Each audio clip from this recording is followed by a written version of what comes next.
No, I feel like I know the difference between the voice of an 8-year-old excited child and a 40-year-old woman who has like 1 foot in the grave, 1 foot on a banana peel.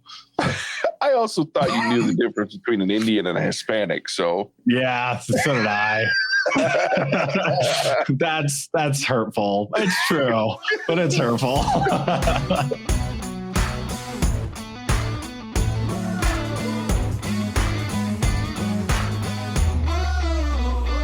Welcome to the What's Our Verdict podcast, where we fashion ourselves cinematic Judge and Jury.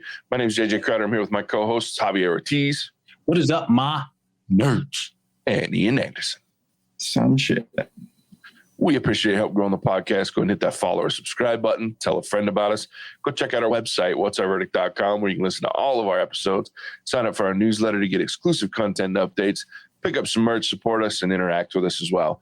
The question we always ask, if you ever find yourself wondering if you should spend the time, money, or both on a movie, to help with that question, each week we put a movie on trial, discuss the facts, pass judgment, and let you know our verdict.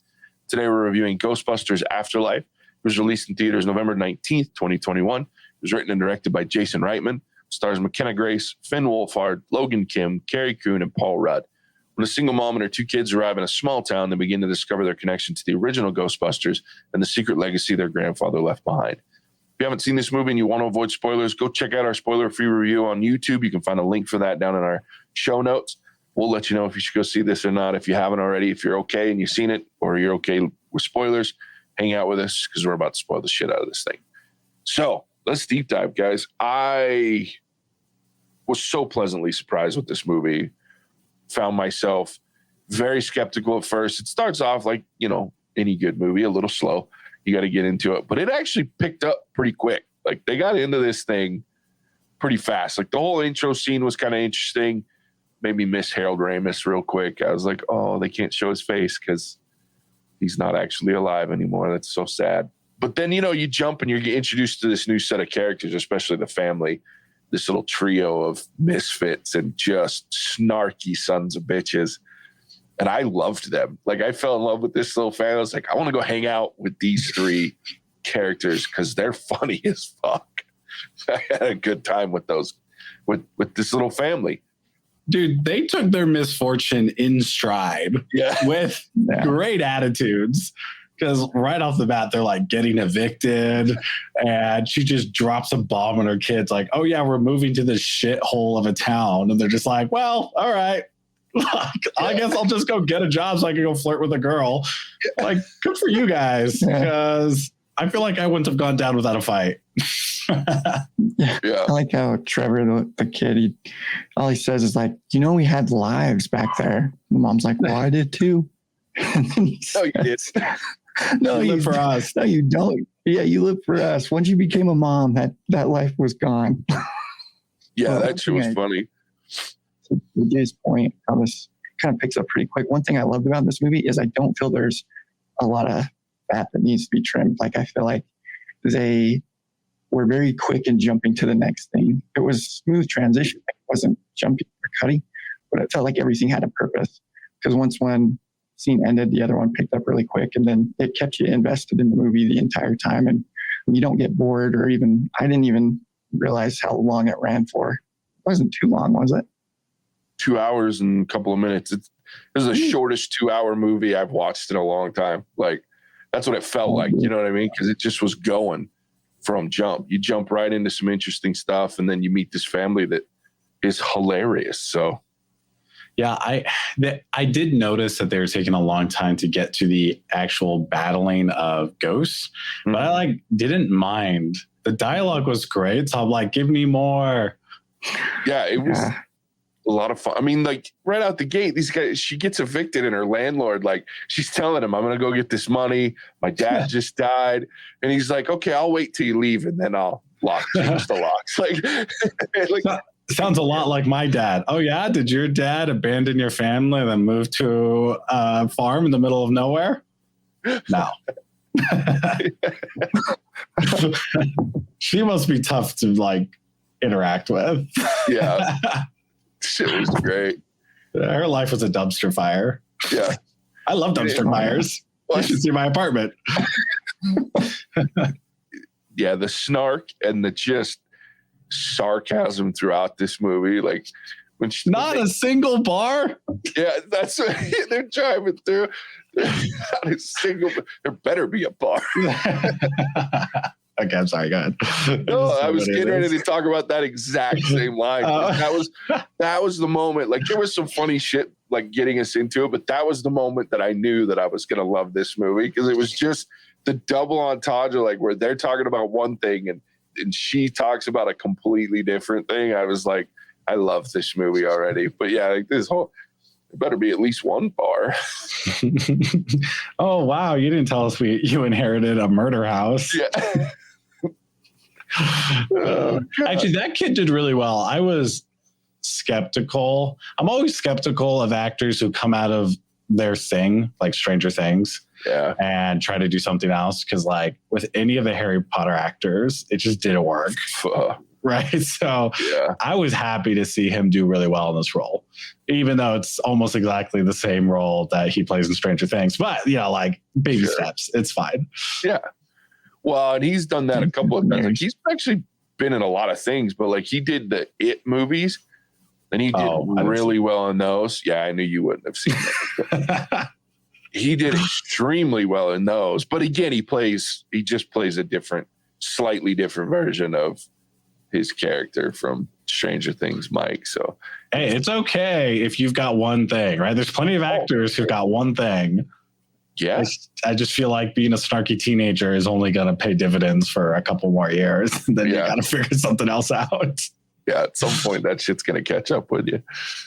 But he did. I knew what to expect with Finn Wolfhard, right? And you see the clips and he's going to be in this and you're like, okay, he's a great addition. He'll be funny. And the one I could not for the life of me think of what she was in, but the main girl, Phoebe, played by McKenna Grace, she was in Gifted with Captain America, Chris, whatever. And great movie. I could not figure out what the hell she was from. But she was in that. And that is a fantastic movie. If you haven't seen that, go check that out. It's called Gifted. Really heavy movie, but very great story. She was also the Haunting of Hill House. She was young Theo. So shut up. The Clubs girl. Yeah. Good for her. Yeah, she did great. In fact, this isn't her, this is more of a talk to wardrobe than it is to her acting. But most of her outfits, I was like, I'd wear that. I like those sneakers. Yeah. Want like the shorts that are overalls. Okay, not might even pay to see you in that. Not the geologist like parachute pants that are cut off at the thighs. Not those. Confession, I'm an late 80s, early 90s kid, and I wore overall shorts. Yeah. What happened in the 80s? Are you guys okay? Good. Nothing good except the music and some movies. That was about it. I guess I can't really talk about the 90s where we just wore like gel shoes and denim. And Junkos. So how old do you guys think, like within the movie, does it ever say how old Phoebe is? Or what would you guess? They say she's 12. There's one line where somebody says you're 12. I think it was Podcast says you're 12. Podcast. Why did they call you Podcast? I call myself Podcast because of my podcast.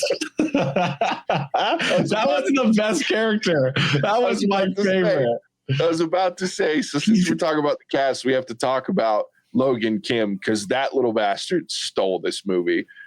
Like, hilarious. I died. What else is that kid in? Like, so he was in a TV miniseries called Home Movie, The Princess Bride. Oh, okay. Which never heard of. Nope. But other than that, this was like his first anything. Dude, amazing. I don't know where they found this kid. Yeah. Brilliant. They need to hire him in every movie because this kid was hilarious. I think Mr. Corbin is trying to bone your mom.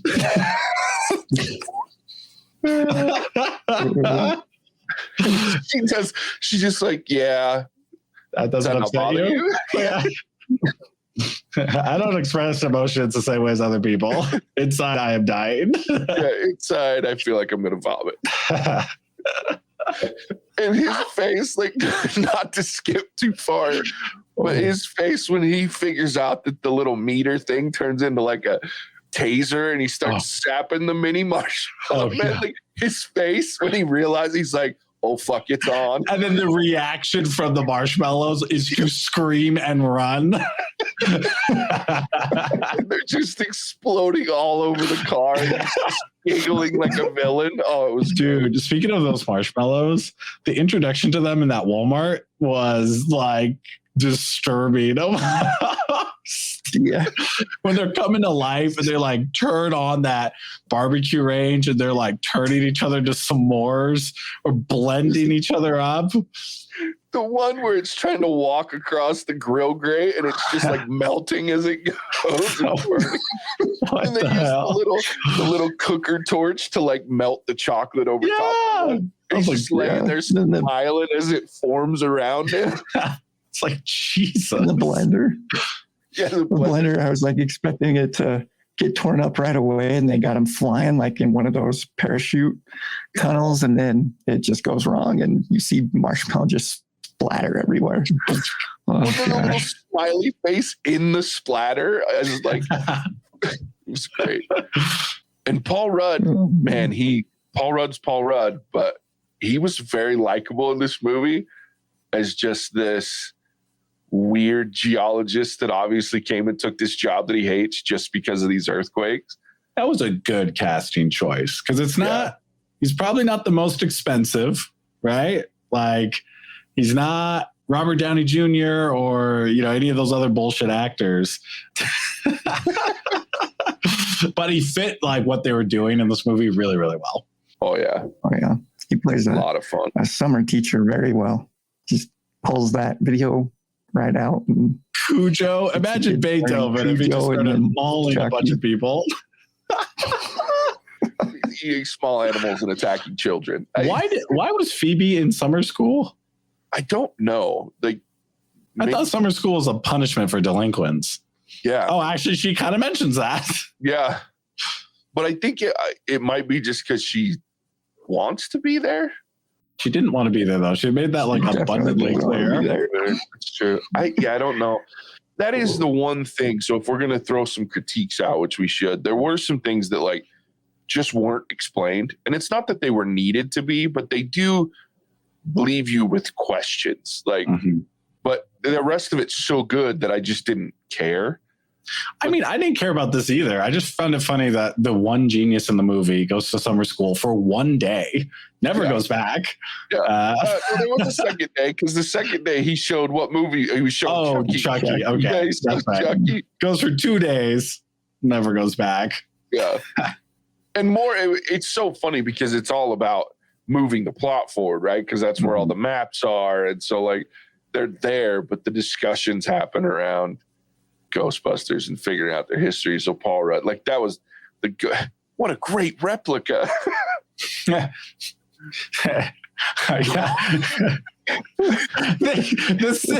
like, do you want to open it? And then it just cuts to a scene of them hooking up jumper cables to it. I'm like, what the fuck? From a school bus. They're out in the school bus lot with the jumper cables hooked to the school bus. Which I don't know if this is legit, but can you really jump a school bus from just like behind the grate, the grill? You know what I'm talking about? Yeah, like school bus, the front of the school bus opens up and pulls forward. And then like the motor's there. Yeah. And they just had like this little like thing. The flat school buses, like you just open up the grate and it's there. That's awesome. I didn't know that. So why doesn't my car do that? If you're jumping a bus, you usually there's 2 batteries. So you usually have to have a couple of cars there. But if you're using a bus to jump something else, that's convenient. Yeah.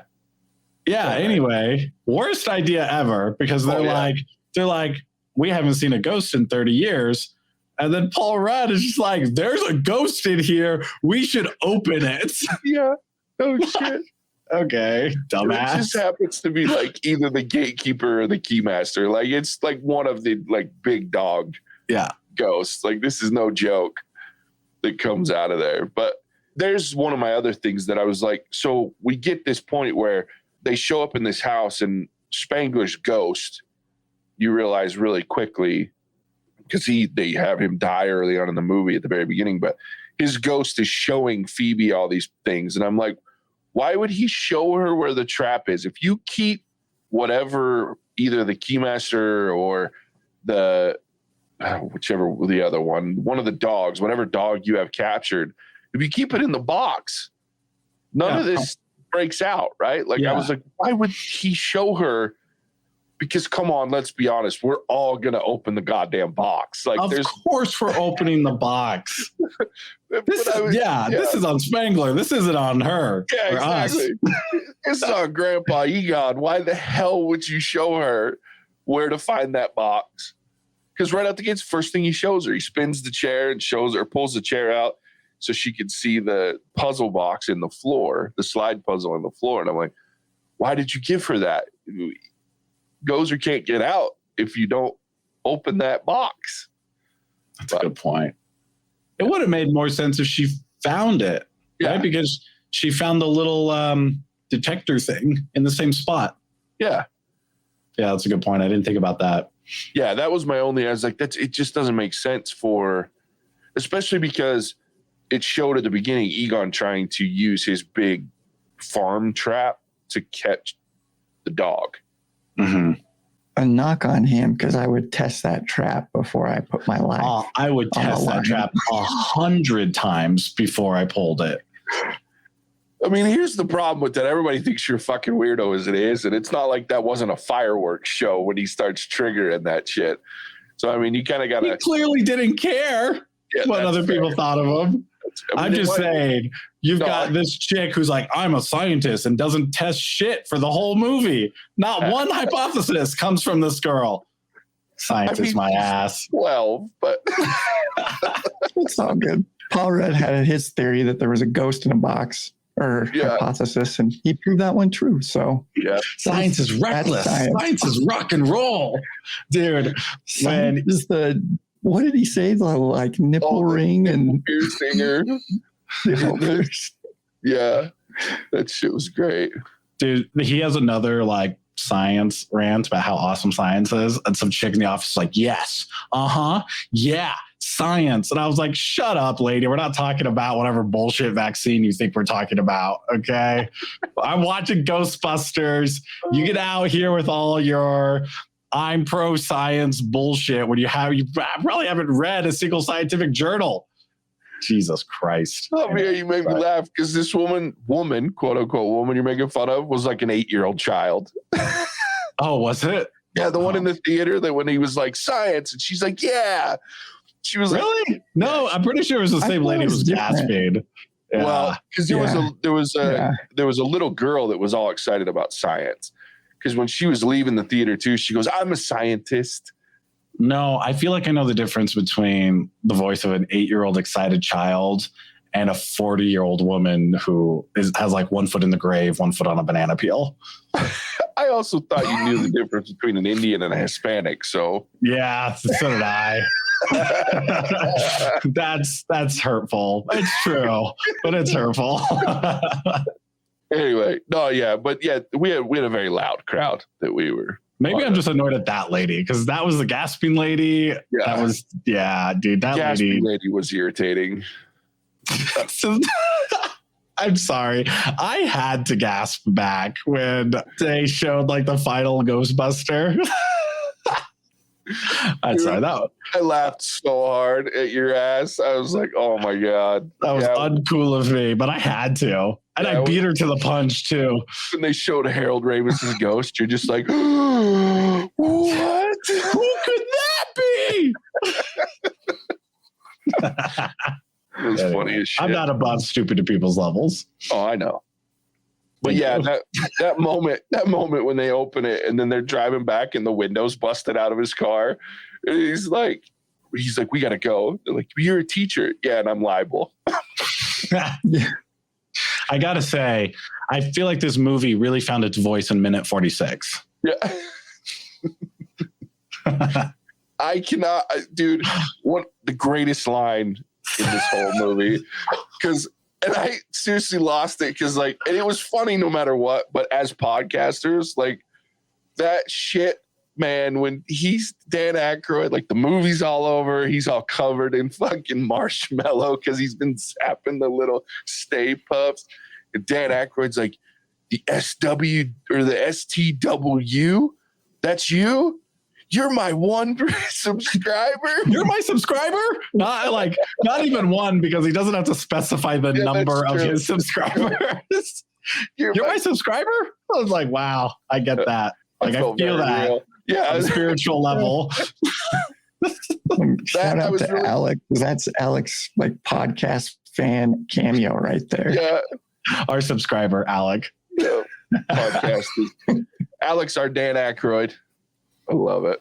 Well, and I was so disappointed in podcasts too, because, like, when Phoebe's like, I want to listen to your podcast, and he's like, really? And he immediately hands her the USB drive. I was like, dude, you don't give away those episodes. You tell her where to listen. Like, you can't, bud, you gotta get a hosting agent. You gotta get in the cloud, buddy. Like, you don't get credit for those listens, dude. Come on. Yeah, what are you doing? No wonder why you only have one subscriber. When Phoebe says she wants to listen to the podcast, he's like, really? Yeah. I feel like we're still at that level. I'm proud of him for being so willing to admit that he has a podcast.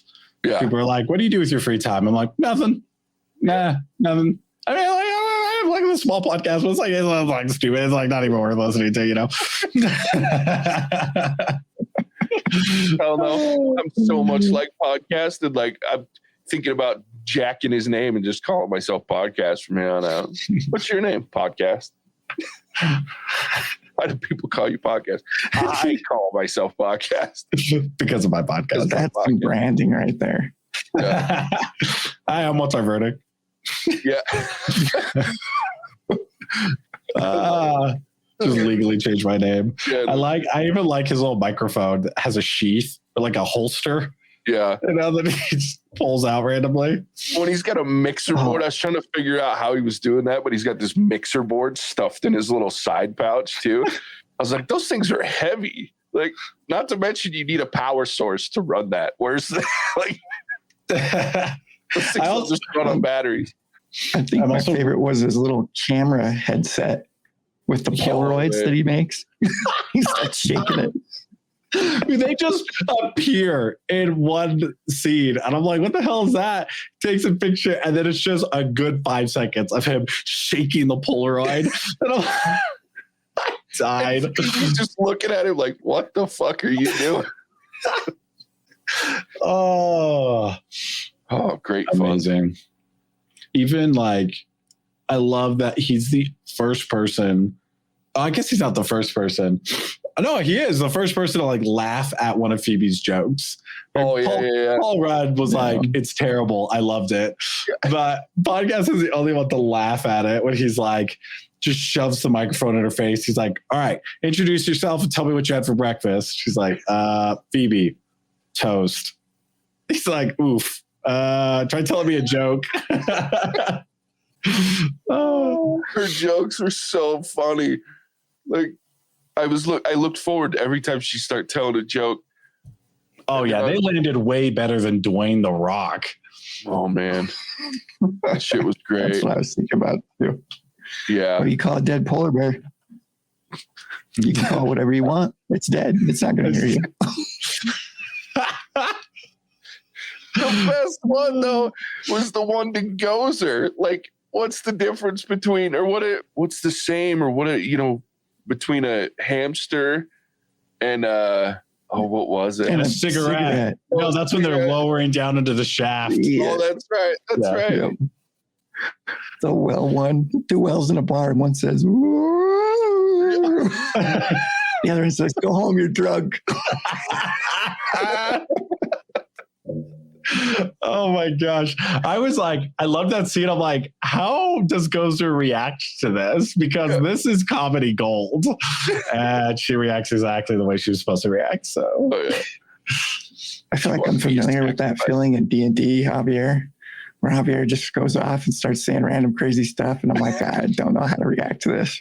I'm Gozer in this scenario. I think you figured out how to react to it last time where you just try to kill me. So that was my least favorite reaction. Oh, shit. And literally exactly like Gozer. Did you bring yourself for sacrifice? To die. Yeah. Oh, man. Let's talk about when they finally, so they got the Ghostmobile going, which I didn't know it was a Cadillac. Mm-hmm. So that's a fun fact. And they've got the little photon blaster working, right? And they're chasing definitely a class 5 free floating metal muncher, whatever. That whole chase scene was, first of all, amazing. But the fact that they get arrested, thrown into jail, and then Trevor is like downloading with Phoebe and podcast about what happened up on the mountain. And he turns the podcast. He's like, "Are you even paying attention?" He's like, "No, I'm sorry. I'm just really excited we're in jail right now." Just this unbreakable spirit of every character in this movie. Oh, yeah. Amazing. Where are podcast parents? I was about to ask that. Like, does this kid just live in like a box in the corner of the street? Homeless? Who's responsible for this little Asian child in the middle of Ohio? It's now in Oklahoma, and it's now in jail. Oh, God. Well, and I love that like the cop treats them like full-blown murderers. Like, yeah, because what else happens in Summerville, Oklahoma? Yeah, exactly. And I just love how serious he was. And they're funny. They're like, the mom comes in just railing on him. They're kids and blah. It's like, yeah, and they also destroyed half the town. Like, dude, Phoebe pulled a freaking weapon on a cop. I was like, good for you. Yeah. Yeah. Well, I love that he just stood there and stared at her like, do you want to go back into jail? You want to stay night in my jail? I'm like, dude, do you realize what she's holding? You just watched her trash your entire town. Yeah, dude, that thing melted like a what were they shooting at originally? Like some like wagon wheel or something. Like, yeah, with, like jars and shit. Like that was funny too. Podcast like, you didn't even hit it. You like destroyed it. All right, my turn. Give me the gun. Yeah. It's probably nothing. Give me the gun. Probably give me the gun. As I say, speaking of Muncher, like that's one way that you know that this movie was all in for people because there's so many cameos in this movie outside of the original cast, obviously. But like you got Olivia Wilde playing Gozer, you got Josh Gad playing Muncher, this new version of Slimer, and then J.K. Simmons playing some random old dude that ended up being the guy that built this temple in Oklahoma and the building in New York City, which is a great callback because they talk about in Ghostbusters, the guy that built this building in New York and how that was a big deal because of the material that he used, it being a huge conductor. So it's a great callback, but then just J.K. Simmons, he's just this body laying in this temple. Then all of a sudden, like he wakes up at the end and it's J.K. Simmons and he gets ripped in half. I was like, you just got J.K. Simmons for like 2 seconds. And it was beautiful. I loved that. I was like, I love J.K. Simmons. And then he gets ripped in half. I'm like, I guess not that much. So moving on. Is that new? Because I hate it. Is that new? Because I hate it. I have not stopped repeating that line since we've seen that movie. What a great line. Good old Kumail Nanjiani. He's funny. Yeah, I was really impressed with all the random people, the famous people you just see pop into this movie. So this was 100% a passion project for like J.K. Simmons and Josh Gad, right? Like, for sure. Yeah. I mean, Josh Gad is notoriously a giant nerd, so it wasn't surprising to find out that he was part of that. But I was really surprised by like when Olivia Wilde popped up, when Gozer pops out, and I was like, holy shit, that looks like Olivia Wilde. Even in all that crazy makeup and shit, because I love Olivia Wilde, and she's funny as hell. Funnier than you'd think. But good for you for noticing that, dude, because I did not. Yeah. I did not notice Olivia Wilde behind all that, but I haven't seen her in a long time. I feel like I haven't seen her in anything recently. She's she's like, you know, that list that you have with your significant other, wife, husband, partner, whatever, like the famous freebies. Olivia Wilde is your freebie? She's one of them, like top 5 freebies. Top 5? Yeah, she's. Okay. I mean, okay. I like Olivia Wilde a lot. Anyway, this podcast just got weird. Yeah. Yes, it did. I'm just saying, so yeah, even as Gozer, I immediately was like, that looks like Olivia Wilde. Yeah, JJ, you look like you're trying to get a little humpy. I am getting. Oh, the lines in this movie never end. Like, it's just. And the awkward moment between Paul Rudd and the mom, like at the end of the movie, when he's like, so I think before we turned into dogs, she's like, yeah, we did. My feet hurt from galloping. So good. That was definitely an interesting way to start off a sex scene, though, because dude, I turned to JJ. I was like, still less weird than Clint Eastwood's relationship. Yeah, you'd rather watch two possessed people than Clint Eastwood The Rock magic and Gal Gadot kiss ever again. Yeah, I'd rather watch that scene. Oh, way. I feel like you gotta rate all those now. He gives her a flower and she bites it. I'm like, how many shots did that take? Seriously? Well, doesn't he say like, you have beautiful eyes or something like that? Does she respond with just jarbled nonsense, or did she actually say something? Okay. No, like there was a whole bunch of like weird ass language that she said that there were no words there. I don't think I didn't understand anything anyway. It was odd. It was also still less awkward than Rick Moranis and Sigourney Weaver in the original one. Like when he shows up at the high rise, he's like, I am the keymaster. Like, it's just, and then she immediately like trounces on him. It's like, that doesn't work. She's like, he only goes up to like her hip. Like, how is that gonna work? But I love Rick Moranis. That was the only cameo like I wish was there that didn't happen. Like, it's just Rick Moranis sitting. Like, it would have been funny. Like, they had it on the news in Oklahoma, all these ghosts, and you just see Rick Moranis go, "Oh no!" And like they go into like a safe room or something. The one line I remember from him was something like I used to have a roommate, but my mom moved out or something.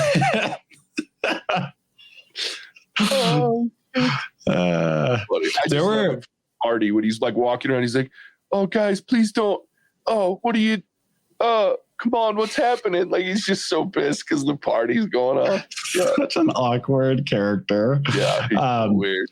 I just love the dialogue in here because we keep calling them one-liners, but they're like, they fit so well into the conversation. They're like witty retorts, or just like even just talking to themselves. Like when Phoebe is playing chess, right, with a ghost, and she moves the pawn, and then another chess piece moves. She's like, "Okay, this is happening." Just like under her breath. Or when Paul Rudd is walking through Walmart and he grabs red velvet ice cream and then like blue velvet fudge, and he's like, "Blue velvet, what?"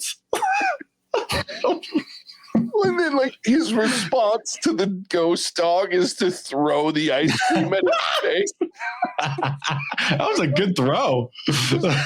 Perfect.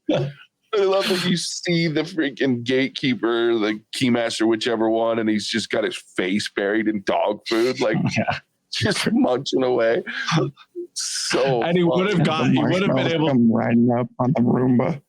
Yeah, he would have gotten away if it weren't for the Roomba riding Stay Puft. They run over another marshmallow that smears across the ground.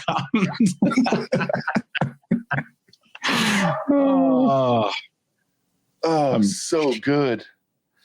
And I think that's what, for me, was the most enjoyable part of this movie at its core is how, and I mentioned this in the spoiler free, is how much they paid homage to the original film, but didn't try to completely remake it. There's a lot of similarities. Obviously, Gozer and the dogs are like the main villains and everything, but they did a good enough job separating these two movies that I didn't just go, "Oh God, they're just remaking this. Okay, that's fun." No, it was like they're adding to the lore of Ghostbusters. And I thoroughly enjoyed how they did it.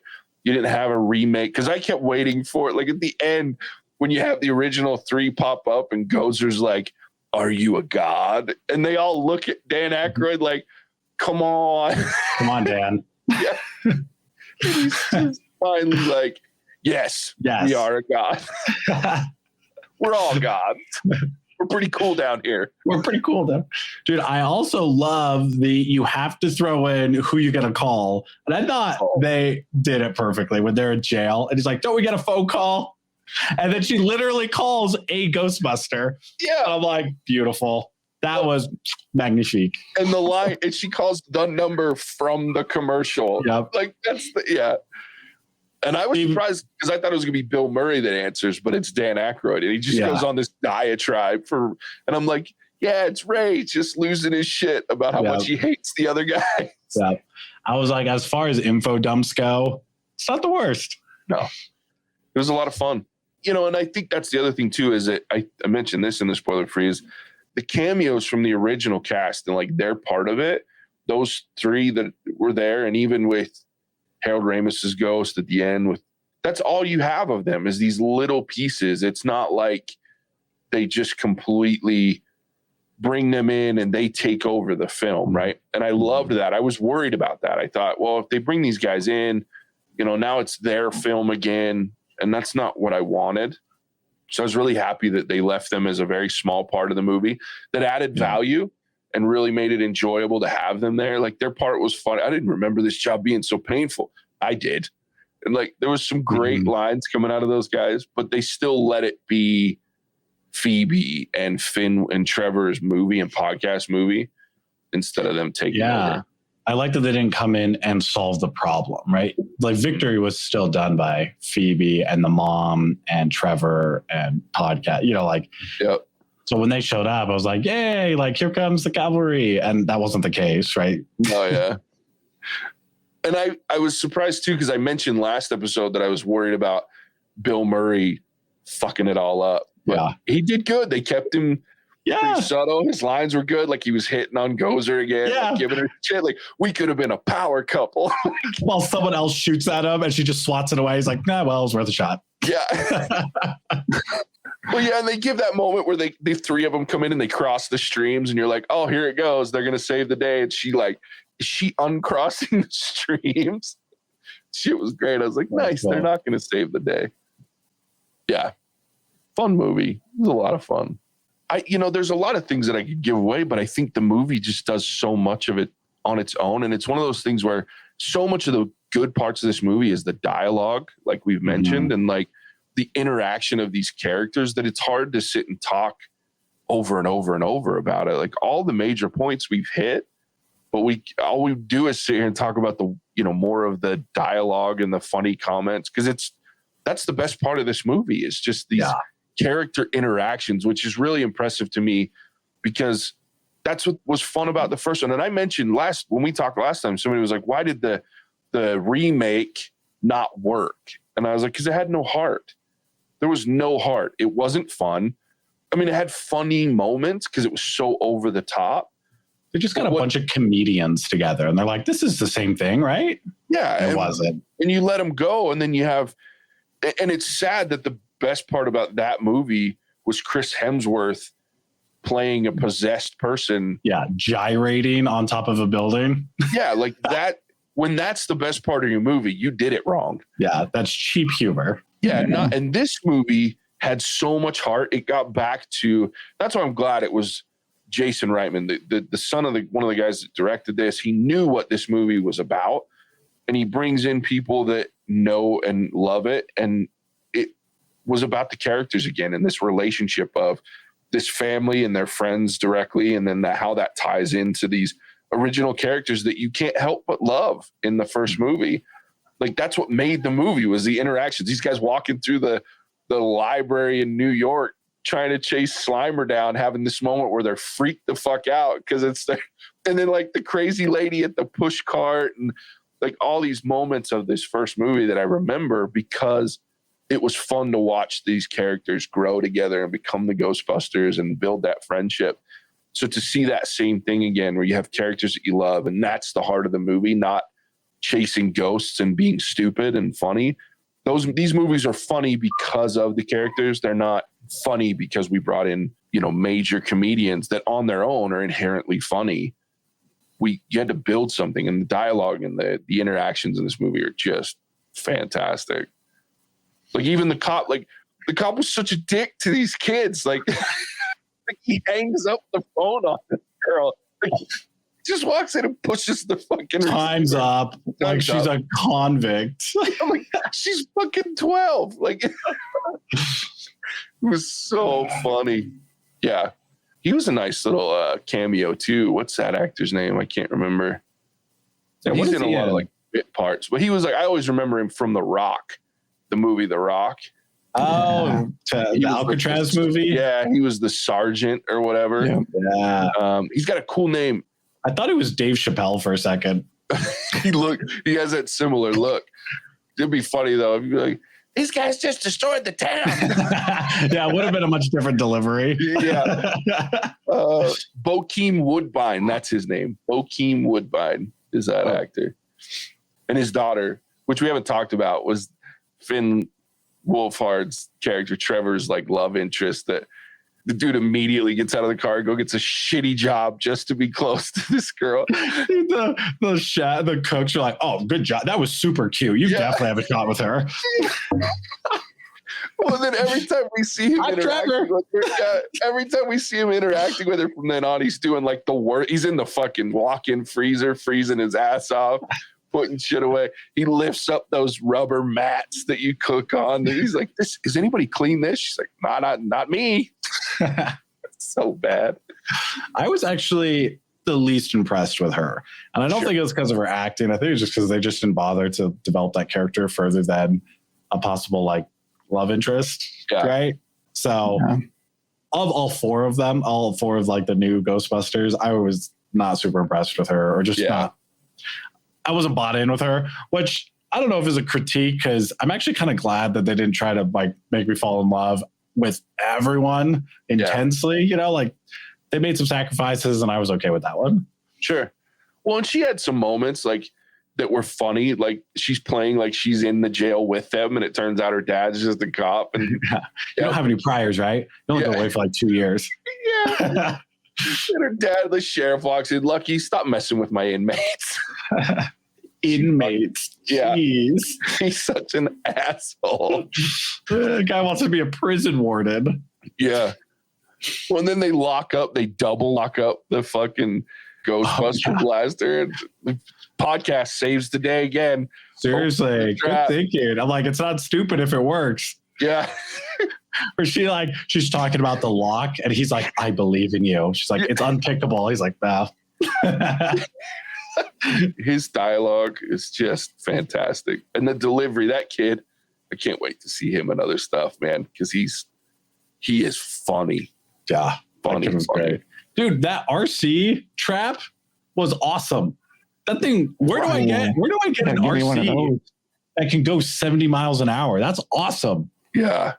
Well, and his driving was dope. Like he's got these like goggles on him. Like, how can he even see? Yeah. Well, then like at the end, like they stop and they come to like this swerving stop, and the RC car swerves exactly the same way. Yeah. It's so good. It was awesome. Yeah. I did laugh too, because like all of a sudden they just know how to work this car. Like, yeah. And how do they know that there was a trap door in the bottom for the RC car to drive out of? Yeah. He just cranks it open. I was like, yeah, common knowledge. Yeah. Oh. They just barely got in this car for the first time, and he just knows that shit's there. Yeah. They accidentally discover a gunner seat, but trap door with a little, we knew about that one. Little ramp, we know. I mean, if it's got a gunner seat, it has to have a trap door. Obviously. Yeah. So funny. But yeah, all those little things, and I think that speaks to how good this movie is there was nothing that happened that bothered me. Like, I would watch these things and I'd have this moment of, how the hell did they know that was there? And in most movies, I'd be like, ooh, that rubs me the wrong way. Like, how do they just know that? And in this movie, I'm like, okay, I'm okay with that. That's fun. Whatever. But what's funny about that is they could have just had a throwaway line of like, I think this is a trap door. Crank. oh, right? Like it's a trap door. It is a trap. Like anything to draw any attention to. I am discovering this for the first time. Yeah, but they didn't, and I'm okay with it. And maybe because they already did that with the gutter seat, where he like kicks it. Yeah. So if they did it twice, that might have been just like, okay, guys, we get it. Yeah. Like, there's cool shit in the car. I thought it would be funny. Like I was having a thought last night thinking about it. Like if he'd have been trying to throw it out the side door and they had this moment like where it like bounces and rolls. Yeah. He's like, get the other one. And then like he figures out that finds the ramp then, you know, there's a trap door. I had that moment, but like that's as odd as I gave it. Cause I was just like, it didn't matter to me. I just wanted to see the RC car with the trap on it. Yeah. Driving down the road as she's wrangling this muncher thing. That was funny when Podcast throws out the trap the first time when they first see it, and it's like sideways, and he has to reel it back in. Nuggets. Yeah. Nuggets. But I love that the first thing he does is blow this like demon whistle, like thinking it's gonna chase the ghost off, and it just looks at him like, what? And then shoots like the nails and like the metal shit. Like, I love when they discover that in the house. And he blows in it, and the mom walks in and like, what is that? And he's like, it's a demon whistle. Can I keep it? She's like, yes, please. Don't ever do that in my house. I think one of my favorite lines from the mom was when she drops Phoebe off for school. Don't be yourself. Yeah. Well, then Phoebe gives it back to her when she's going on the date with Paul. Yeah. Don't be yourself. His name is Gary. Gooberson. God. Yeah. I'm good.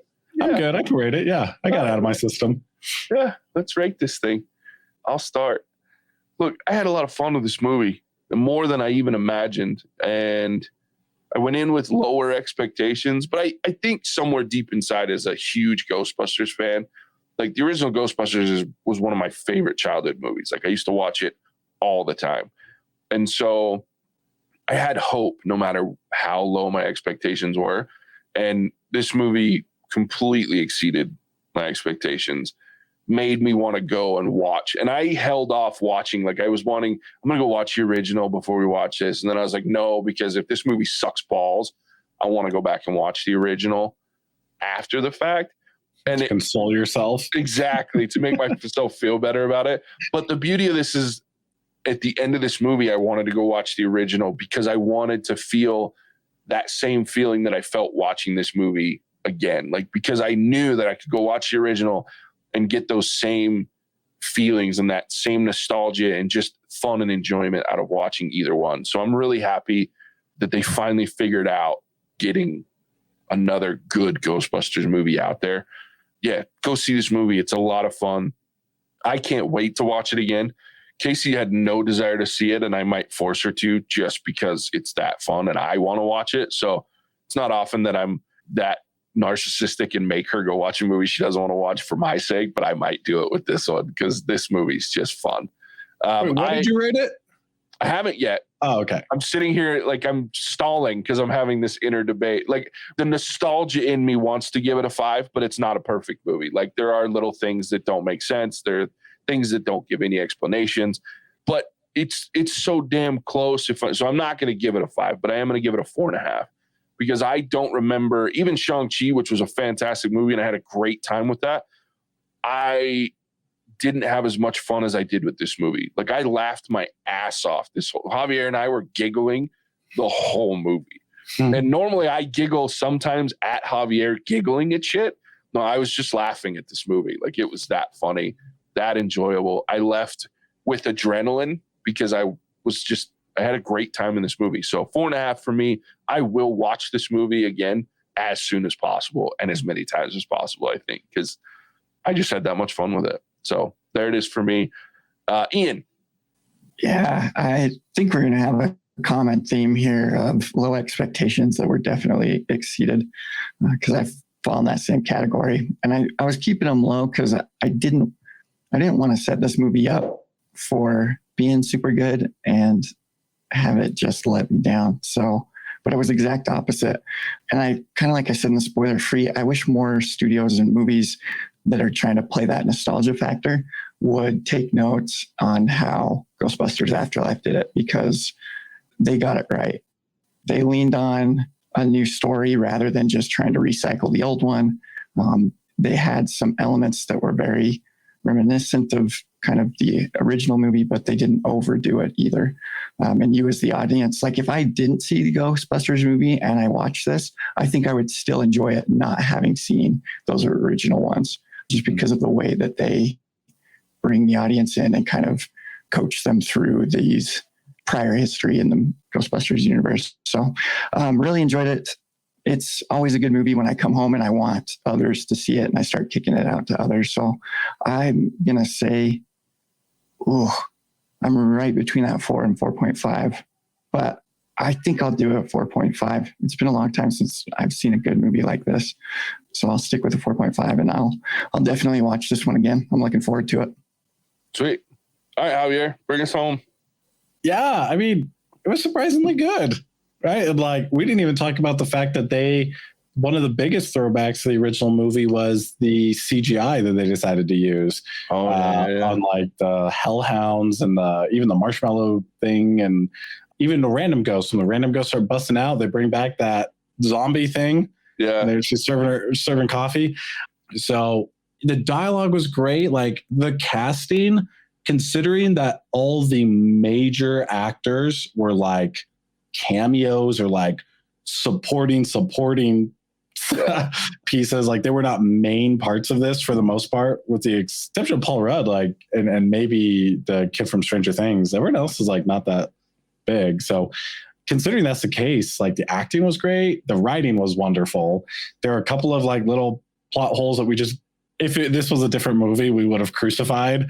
But I'm kind of in between a 4 and a 4.5 as well, because Ian's right. Like, it's been a while since we've seen a movie this well thought through and put together and executed. I'm going to give it a 4.5 too. Like, even if I just take it from entertainment value, I had a lot of fun for 2 hours. So that deserves a higher rating in my book. So yeah, 4.5. I definitely want to see this again. In fact, I'll probably go see it with Nicole. Yeah, I don't know. I was surprised. It was good. Go see it. Yeah. A lot of fun. Haven't been this excited about rewatching a movie in a long time. So that's cool. There it is, 4.5. We haven't had a movie rated that high across the board in a good long time consistently. We've had some that are rated pretty high, but there was some all over the place. But it's because Matt's in my hair. Could be. You'd be like, it's too long. 2.5. It was okay. I didn't get it. Well, his family says he hates movies, so we know he's not listening to this, so I can make fun of him. That's fair. I love it. All right, so 4.5 across the board for Ghostbusters Afterlife. Go check out this movie, guys. It'll be worth it. It's a lot of fun. Next week, King Richard, Will Smith's new drama. We'll check that out, see how it is. Hopefully it's good. And yeah, that'll be next week. Make sure you go check us out at our website, whatsoverdict.com. Leave us a comment. Tell us what you thought of the reviews. Listen to our other episodes. Pick up some merch. We love that support for the podcast. Go leave us a review, Apple Podcasts, Podchaser, either one. We always appreciate reviews and fun feedback, so go do that. Check us out on our Instagram, Twitter, or Facebook page. We can interact there as well. We love to interact. Some great conversations I've had on Facebook a couple of times with some people that have commented on past episodes. Had a really good conversation about Eternals with a guy from India on Facebook. It was a lot of fun. He made some good points. So anyway, yeah, interact. We love doing it. And with that, we appreciate you tuning in. We'll catch you on the next one. Bye-bye now. Cinemagic out. Na, na, na, na, na.